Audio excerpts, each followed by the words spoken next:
Сәлеметсіздер ме, әріптестер?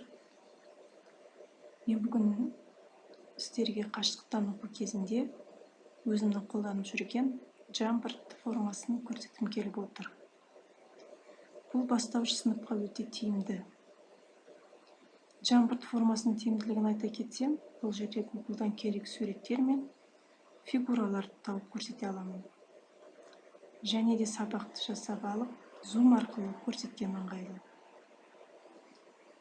Zoom формасының тиімділігі оқушыларды көріп отырып, сұрақтар қоюға болады. Және жасаған сабақтарымды көрсете аламын. Мен өзім сұрақ жауап арқылы сабақ өткіздім, сауат ашу сабағынан. Наурыз көже тақырыбында. Сол кезде Jamboard формасын және Google-ды пайдаландым. Наурыз көжеге қосылатын дәндерді түсіндірдім.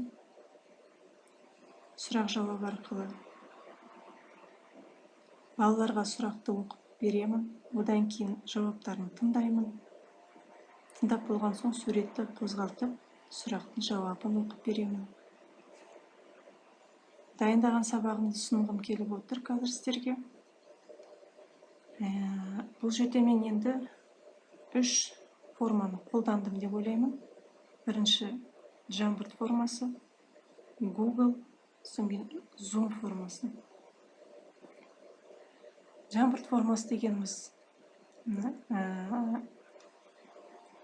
фонды таңдап алып, одан кейін тақырып атын жазып, мына жерде сұрақ жауапты жазамыз, және түстерді таңдап алуға болады.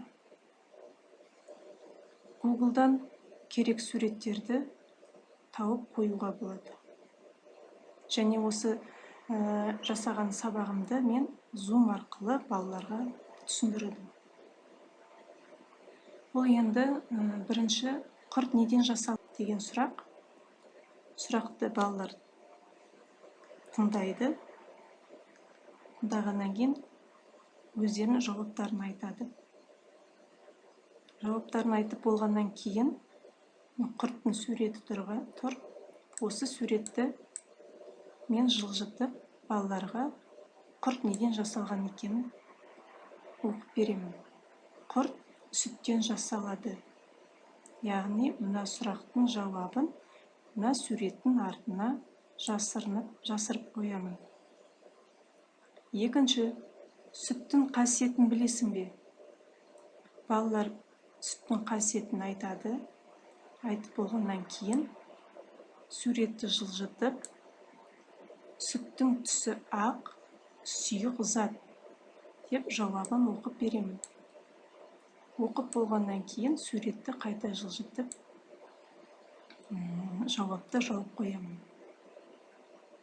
Үшінші, еттен қандай тағамдар жасалынады? Еттен жасалатын тағамдарды айтады.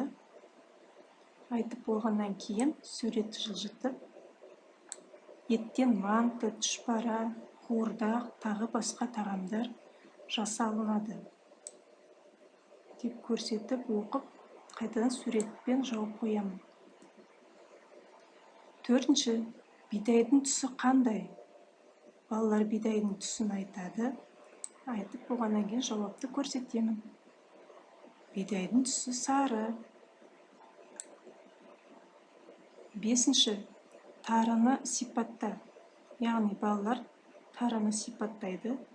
Сипаттап болғаннан кейін тағы да суретті жылжытып, жауапты көрсетемін. Тары ұсақ, түсі сары деп.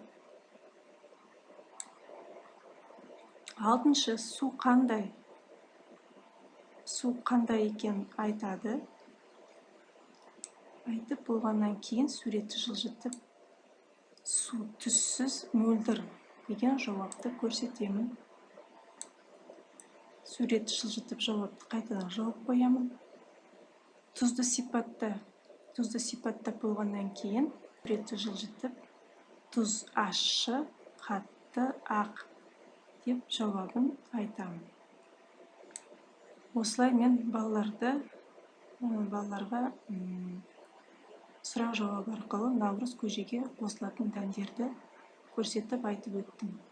Бұл жерде мен Jamboard формасын қолдандым. және Google-ды қолдандым. Осы екеуімен сабақ дайындап алғаннан кейін Zoom арқылы сабақты көрсеттім. Бір сабақта мен 3 форманы қолдандым деп ойлаймын. Назарларыңызға рахмет.